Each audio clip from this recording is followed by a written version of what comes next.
ladies and gentlemen, we're really excited to have actor Gary Moore with us today. Thank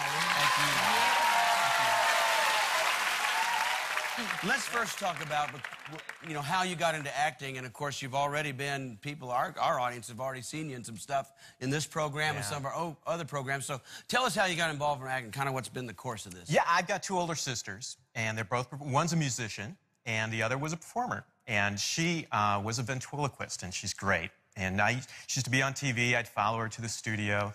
And I just grew up in theater in Chicago, Goodman Theater, and loved it. I got the acting bug when I was really young, and it never left. And so I loved theater, but I didn't get in front of a camera until after I got married and got out in San Francisco. And so I said, well, maybe I'll do some commercials. So I took a commercial class with the old Marlboro cowboy, Jim Bressy is his name. He brought me from stage down to camera, which is big difference. And I've just loved it ever since. Well, now you have a new movie coming out, The Bill Collector. You want to tell us a little bit about that? I do. You know, can I say this? Next to my honeymoon, this was the most fun I ever had in my life. It's a family show, right? We can say that. But here I am in a movie with Danny Trejo, and Danny is the bad guy. I borrow money from Danny. I'm Lorenzo Adams, a con man from Chicago, so it was a tough one to play. And I borrow money. I start a restaurant. It goes up. It goes belly up, and I can't pay him back. So I run out to the East Coast, and he finds me.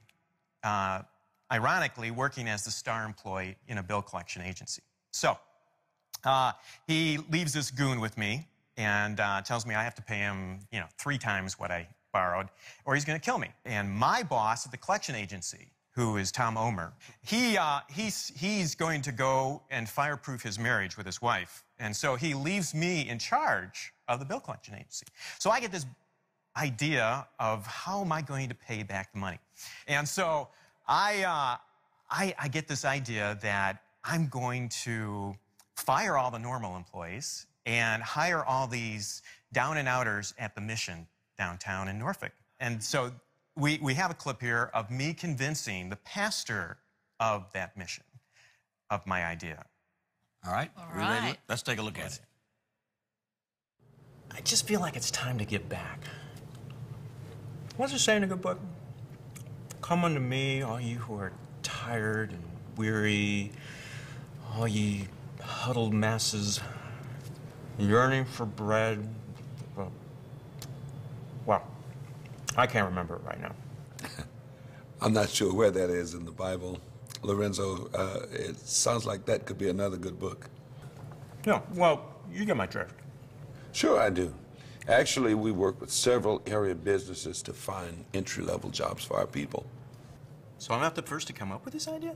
No, but that doesn't mean it's a bad idea. We call it our job readiness program. Job readiness program? I'm sorry, Pastor, I just get really emotional when I think about it. I hope you understand, though. A lot of our people might not have the skills you're looking for. Well, that's where I come in, Pastor. They'll get one-on-one training from me, and I don't mean to toot my own horn here, but I got a lot of experience in this industry. Nearly 7 years. Fantastic. And for some of us who've been around a while, that was Ron Canoli. Ron Canoli. That's right, used to Ron Canoli. Big singer, and now he's a big movie star. That was his first break there. Yeah. Well, if people want to learn more about you, you got a website. How can they find out more about it? And they'll know when the movie's coming out. It was tough to find a website because there's a famous jazz guitarist, rock guitarist, Gary Moore, and he got all the other Gary Moore websites. So I got GaryMoore.me. So if you go to GaryMoore.me, you'll find out of the bill collection. All right. Well, it's an actor thing. Yeah, I think I'll be able to remember that, too. Right. Well, now, we have a skit coming up that I haven't seen. This is your brainchild. So as the brainchild of this skit, you get to introduce it. Well, it's actually a friend of mine in Australia, Chris Davies, I collaborate with. Fireproof was a big hit, helping marriages. Still, marriages struggle with their in-laws. Not me, of course. That's why we did our version of the Fireproof. Take a look and watch what happens with In-Law Proof.